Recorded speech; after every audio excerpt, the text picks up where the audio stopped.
The afternoon calm of Boulder, Colorado was violently shattered yesterday. On Sunday, June 1st, 2025, an attack unfolded on the historic Pearl Street Mall.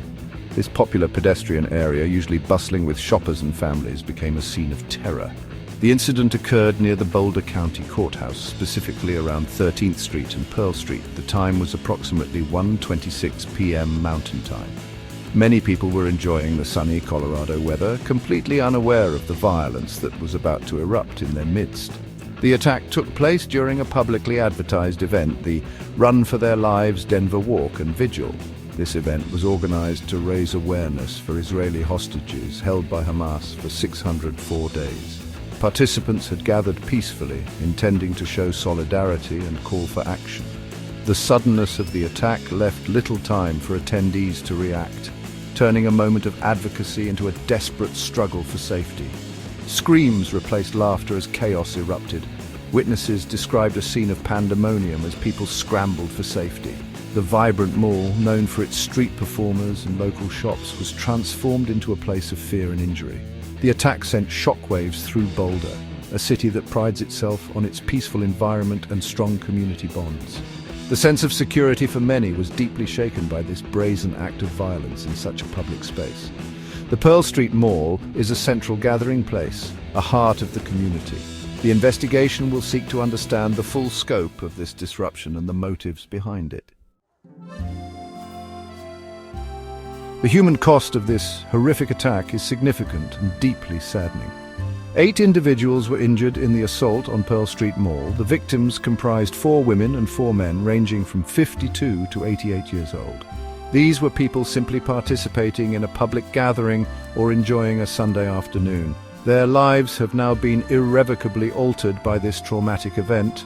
Among those injured were individuals with poignant backgrounds. Reports indicate that one victim is a Holocaust survivor and refugee, another a professor at the University of Colorado. The attack did not discriminate, harming those who have already endured immense suffering and those dedicated to education. The severity of the injuries varied among the victims, with at least one person in critical condition. 3 patients were transported to the specialized burn unit at UC Health University of Colorado Hospital in Aurora, with 2 of them being airlifted due to the severity of their burns. 4 other victims were taken to Boulder Community Health for treatment of their injuries. Witnesses recounted harrowing scenes of the injured. One particularly distressing account described a woman forced to roll on the ground in a desperate attempt to extinguish flames. The use of fire as a weapon inflicted not only physical burns, but also deep psychological trauma. The courage of bystanders who rushed to help using water to douse flames also stands out. These acts of bravery amidst chaos offer a small glimmer of humanity in the face of such brutality. The attacker employed terrifying and destructive methods to inflict harm on the crowd. According to law enforcement officials, the suspect used a makeshift flamethrower. This crude but dangerous weapon was capable of projecting fire onto its targets. The use of such a device in a crowded public space demonstrates a clear intent to cause widespread panic and injury. In addition to the makeshift flamethrower, the assailant also reportedly threw incendiary devices into the crowd. These devices have been described as bottles containing incendiary materials, essentially Molotov cocktails. The combination of a flamethrower and thrown firebombs indicates a degree of planning and a determination to maximize casualties. During the assault, the suspect allegedly shouted extremist slogans. Witnesses reported hearing cries of "Free Palestine" and "End Zionist." These statements, made amidst the violence, point towards a potential ideological and political motivation for the attack. The FBI is treating the incident as a targeted terror attack, and these reported shouts are a key element in that assessment. The choice of a pro-Israel demonstration as the target, coupled with these exclamations, strongly suggests an anti-Semitic and anti-Israel animus fueled the perpetrator's actions. The individual taken into custody and accused of perpetrating this horrific attack is Mohammed Sabri Solomon. He is 45 years old, an Egyptian national. Solomon was arrested directly at the scene of the attack on Pearl Street Mall. According to police reports, he was taken into custody without further incident.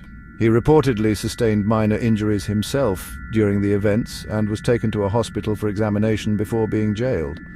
Details about Solomon's immigration status have also emerged. He is reported to have arrived in California in 2022 on a non-immigrant visa, which expired in February 2023. More recently, Solomon had been living in Colorado Springs. Following his arrest and medical examination, Mohammed Sabri Solomon was booked on a range of serious felony charges, including the use of an incendiary device. He is currently being held at the Boulder County Jail with a bond set at $10 million. The FBI has stated that based on early information, evidence and witness accounts, they believe the attack was an instance of ideologically motivated violence. The investigation will continue to explore the depths of this ideology and whether Solomon acted alone or had connections to any broader extremist networks. In this section, we're diving into the rapid response from law enforcement and the ongoing investigation. Once the first calls for help came through, the response was incredibly swift. Local Boulder police officers were among the first to arrive at the chaotic scene on Pearl Street Mall. They were soon joined by federal authorities, including the FBI. The immediate priority was to neutralize the threat, provide aid to the injured, and secure the area to prevent any further harm. The suspect, Mohammed Sabri Solomon, was apprehended at the scene, which helped to quickly de-escalate the immediate danger. A significant area around the attack site was quickly evacuated and cordoned off. This zone was bordered by Broadway, Pine Street, 16th Street and Walnut Street. These measures were crucial for public safety and to preserve the integrity of the crime scene for investigators. The FBI has taken a lead role in the investigation, officially classifying the incident as a targeted terror attack. FBI agents are meticulously processing the extensive crime scene on Pearl Street, collecting physical evidence and documenting the area. Witness interviews are a critical component, with investigators speaking to those who saw the attack unfold. The attack on Pearl Street Mall drew immediate and strong condemnation from officials at all levels of government. FBI Director Kash Patel labeled the incident a targeted act of violence and terrorism. Mark Michalek, the special agent in charge of the FBI Denver field office, confirmed the suspect's use of a makeshift flamethrower and at least one incendiary device. Colorado Governor Jared Polis described the attack as a heinous act of terror and highlighted the disturbing rise in anti-Semitic violence globally. Colorado Attorney General Phil Weiser condemned the violence unequivocally, stating it should be investigated as a hate crime. Director of National Intelligence Tulsi Gabbard stated that her office was working closely with the FBI and local law enforcement agencies. It was also reported that President Donald Trump had been briefed on the situation in Boulder. These high-level acknowledgements underscore the gravity of the incident and its potential implications for national security. The attack has drawn attention to the broader issue of ideologically motivated violence. Condemnation of the Boulder attack extended to Colorado's congressional delegation and local leaders. U.S. Representative Joe Neguse, whose district includes Boulder, described the attack as heinous. He called for increased efforts to combat the rising tide of anti-Semitism. Senator John Hickenlooper and Representative Jeff Crank jointly stated that hate has no place in Colorado. Representative Brittany Petterson termed the attack an inexcusable act of terror.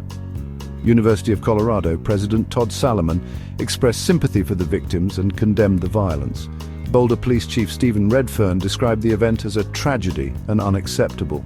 Israeli Prime Minister Benjamin Netanyahu condemned the attack, explicitly labeling it as anti-Semitic.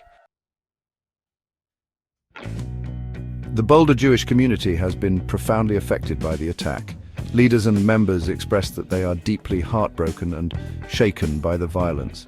Event organizers from Run for Their Lives Denver revealed they had harbored security concerns even before Sunday's walk and vigil. In light of the attack, all upcoming Run for Their Lives events have been cancelled until further notice. Stephanie Clark, co-executive director of Stop Anti-Semitism Colorado, spoke to the broader context of rising hate. Boulder City Councilwoman Tara Weiner lamented the palpable increase in anti-Semitic vitriol. Witnesses to the immediate aftermath painted a picture of chaos and courage. The first 911 calls conveyed the sheer terror of the moment.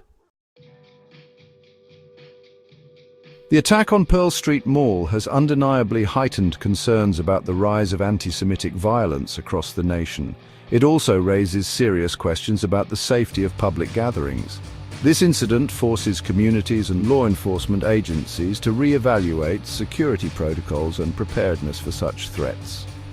The attack follows other recent high-profile incidents that have alarmed the nation. The timing of the Boulder attack on the eve of the Jewish holiday of Shavuot has been noted by many as particularly egregious. Despite this, community leaders have shown resilience. The path forward for Boulder involves seeking justice through the legal system and fostering healing within the community. There is a strong call for vigilance against all forms of hate and a renewed commitment to protecting the values of peace and inclusivity.